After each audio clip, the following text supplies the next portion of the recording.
চাওক আমাৰ কথা স্পষ্ট ধৰ্ষণ কাণ্ডত জড়িত থকা সকলক কঠোৰৰ পৰা কঠোৰতম শাস্তি প্ৰদান কৰক ধৰ্ষণ কাণ্ডৰ লগত জঘন্য অপৰাধত জড়িত থকা ব্যক্তিসকলৰ আইনী প্ৰক্ৰিয়াৰে ফাঁচীৰ ব্যৱস্থা কৰক আমি সম্পূৰ্ণৰূপে দাবী জনাইছোঁ মাননীয় মুখ্যমন্ত্ৰী ডাঙৰীয়া কোনো পৰ্যায়ে যাতে অপৰাধী বাচি নাযায় কিন্তু এই কথাটো ঠিক যে অপৰাধ সংঘটিত হোৱাৰ লগে লগে অপৰাধী দৃষ্টিৰে চোৱাৰ পৰিৱৰ্তে যদি এটা জাতি বা এটা জনগোষ্ঠীক টাৰ্গেট কৰা হয় এই কথাটো কেতিয়াও মানি লোৱা কথা নহয় আমি দেখা পাইছোঁ শৃংখল চলিহা এণ্ড কোম্পানীয়ে মিয়া জনগোষ্ঠীক টাৰ্গেট কৰি মুছলমান জনগোষ্ঠীক টাৰ্গেট কৰি কিছু উচতনিমূলক বক্তব্য দিয়া দেখা গৈছে দৃষ্টিগোচৰ হৈছে মিডিয়াত প্ৰকাশ পাইছে গতিকে আমি আপোনালোকৰ জৰিয়তে ক'ব বিচাৰিছোঁ শৃংখল চলিহা এণ্ড আদাৰ্ছ কোম্পানী যি উচতনিমূলক বক্তব্য প্ৰদান কৰিছে তেওঁলোকৰ বিৰুদ্ধে আইনগত ব্যৱস্থা গ্ৰহণ কৰিব লাগিব অসম চৰকাৰে এই কথাটো নিশ্চিত কৰিব লাগিব সংখ্যালঘু জনগণ বা মুছলমান জনগণ বা মিয়া সম্প্ৰদায়ক সুৰক্ষা প্ৰদান কৰিব লাগিব আজি যিসকল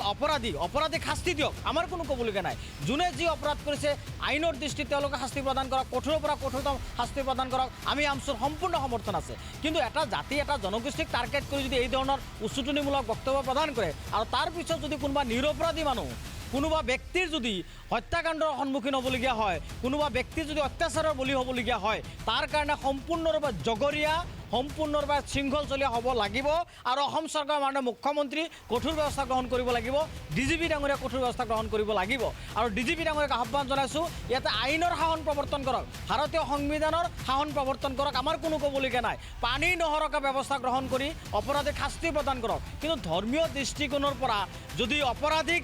আপোনালোকে ট্ৰল কৰিব বিচাৰিছে যদি কোনোবাই ট্ৰল কৰিব বিচাৰিছে আমি ভাবোঁ এইটো উচিত নহ'ব এটা সম্প্ৰদায়ক টাৰ্গেট কৰি যদি এই ধৰণৰ মন্তব্য দিয়া হয় এই কথাটো কেতিয়াও উচিত নহ'ব এই ধৰণৰ ধৰ্ষণ কাণ্ডলৈ যদি কোনোবা ৰাজনীতি কৰিব বিচাৰিছে তাতো আমি কেতিয়াও সমৰ্থন কৰিব নোৱাৰোঁ আমি তেওঁলোকক আহ্বান জনাইছোঁ তেওঁলোকক আমি ক'ব বিচাৰিছোঁ যে হয় যদি কোনোবা অপৰাধ কৰিছে তেওঁলোক শাস্তি প্ৰদান কৰক আইনী দৃষ্টিভংগীৰ পৰা কিন্তু এটা জাতিক টাৰ্গেট কৰক কেতিয়াও উচিত নহয় আৰু আমি এই কথাটো আপোনালোকৰ জৰিয়তে ক'ম যে সংখ্যালঘু মুছলমান সম্প্ৰদায় সংখ্যালঘু মিয়া জনগোষ্ঠীক আমি ক'ম যে আমি অলপ সজাগ হোৱাৰ প্ৰয়োজন আহি পৰিছে আমি যা তা মন্তব্য যা তা কথা যাতে ফেচবুকত উচতনিমূলক মানে অসাংবিধানিক কথা যাতে আমি উল্লেখ নকৰোঁ আমি আমাৰ সমাজত থকা কুসংস্কাৰ আমি আঁতৰ কৰিব লাগিব আমি আমাৰ সমাজত থকা অপৰাধ জগতৰ পৰা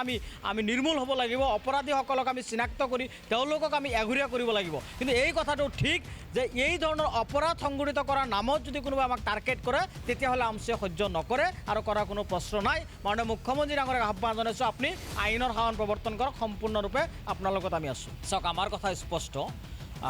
ধৰ্ষণ কাণ্ডত জড়িত থকা সকলক কঠোৰৰ পৰা কঠোৰতম শাস্তি প্ৰদান কৰক ধৰ্ষণ কাণ্ডৰ লগত জঘন্য অপৰাধত জড়িত থকা ব্যক্তিসকলৰ আইনী প্ৰক্ৰিয়াৰে ফাঁচীৰ ব্যৱস্থা কৰক আমি সম্পূৰ্ণৰূপে দাবী জনাইছোঁ মাননীয় মুখ্যমন্ত্ৰী ডাঙৰীয়া কোনো পৰ্যায়ে যাতে অপৰাধী বাচি নাযায় কিন্তু এই কথাটো ঠিক যে অপৰাধ সংঘটিত হোৱাৰ লগে লগে অপৰাধী দৃষ্টিৰে চোৱাৰ পৰিৱৰ্তে যদি এটা জাতি বা এটা জনগোষ্ঠীক টাৰ্গেট কৰা হয় এই কথাটো কেতিয়াও মানি লোৱা কথা নহয় আমি দেখা পাইছোঁ শৃংখল চলিহা এণ্ড কোম্পানীয়ে মিয়া জনগোষ্ঠীক টাৰ্গেট কৰি মুছলমান জনগোষ্ঠীক টাৰ্গেট কৰি কিছু উচতনিমূলক বক্তব্য দিয়া দেখা গৈছে দৃষ্টিগোচৰ হৈছে মিডিয়াত প্ৰকাশ পাইছে গতিকে আমি আপোনালোকৰ জৰিয়তে ক'ব বিচাৰিছোঁ শৃংখল চলিহা এণ্ড আদাৰ্ছ কোম্পানী যি উচতনিমূলক বক্তব্য প্ৰদান কৰিছে তেওঁলোকৰ বিৰুদ্ধে আইনগত ব্যৱস্থা গ্ৰহণ কৰিব লাগিব অসম চৰকাৰে এই কথাটো নিশ্চিত কৰিব লাগিব সংখ্যালঘু জনগণ বা মুছলমান জনগণ বা মিয়া সম্প্ৰদায়ক সুৰক্ষা প্ৰদান কৰিব লাগিব আজি যিসকল অপৰাধীক শাস্তি দিয়ক আমাৰ কোনো ক'বলগীয়া নাই যোনে যি অপৰাধ কৰিছে আইনৰ দৃষ্টিত তেওঁলোকে শাস্তি প্ৰদান কৰক কঠোৰৰ পৰা কঠোৰতম শাস্তি প্ৰদান কৰক আমি আমচুৰ সম্পূৰ্ণ সমৰ্থন আছে কিন্তু এটা জাতি এটা জনগোষ্ঠীক টাৰ্গেট কৰি যদি এই ধৰণৰ উচতনিমূলক বক্তব্য প্ৰদান কৰে আৰু তাৰ পিছত যদি কোনোবা নিৰপৰাধী মানুহ কোনোবা ব্যক্তিৰ যদি হত্যাকাণ্ডৰ সন্মুখীন হ'বলগীয়া হয় কোনোবা ব্যক্তি যদি অত্যাচাৰৰ বলি হ'বলগীয়া হয় তাৰ কাৰণে সম্পূৰ্ণৰূপে জগৰীয়া সম্পূৰ্ণৰূপে শৃংখল চলীয়া হ'ব লাগিব আৰু অসম চৰকাৰৰ মাননীয় মুখ্যমন্ত্ৰী কঠোৰ ব্যৱস্থা গ্ৰহণ কৰিব লাগিব ডিজিপি ডাঙৰীয়া কঠোৰ ব্যৱস্থা গ্ৰহণ কৰিব লাগিব আৰু ডিজিপি ডাঙৰীয়াক আহ্বান জনাইছোঁ ইয়াতে আইনৰ শাসন প্ৰৱৰ্তন কৰক ভাৰতীয় সংবিধানৰ শাসন প্ৰৱৰ্তন কৰক আমাৰ কোনো ক'বলগীয়া নাই পানী নহৰকা ব্যৱস্থা গ্ৰহণ কৰি অপৰাধীক শাস্তি প্ৰদান কৰক কিন্তু ধৰ্মীয় দৃষ্টিকোণৰ পৰা যদি অপৰাধীক আপোনালোকে ট্ৰল কৰিব বিচাৰিছে যদি কোনোবাই ট্ৰল কৰিব বিচাৰিছে আমি ভাবোঁ এইটো উচিত নহ'ব এটা সম্প্ৰদায়ক টাৰ্গেট কৰি যদি এই ধৰণৰ মন্তব্য দিয়া হয় এই কথাটো কেতিয়াও উচিত নহ'ব এই ধৰণৰ ধৰ্ষণ কাণ্ডলৈ যদি কোনোবা ৰাজনীতি কৰিব বিচাৰিছে তাতো আমি কেতিয়াও সমৰ্থন কৰিব নোৱাৰোঁ আমি তেওঁলোকক আহ্বান জনাইছোঁ তেওঁলোকক আমি ক'ব বিচাৰিছোঁ যে হয় যদি কোনোবা অপৰাধ কৰিছে তেওঁলোক শাস্তি প্ৰদান কৰক আইনী দৃষ্টিভংগীৰ পৰা কিন্তু এটা জাতিক টাৰ্গেট কৰক কেতিয়াও উচিত নহয় আৰু আমি এই কথাটো আপোনালোকৰ জৰিয়তে ক'ম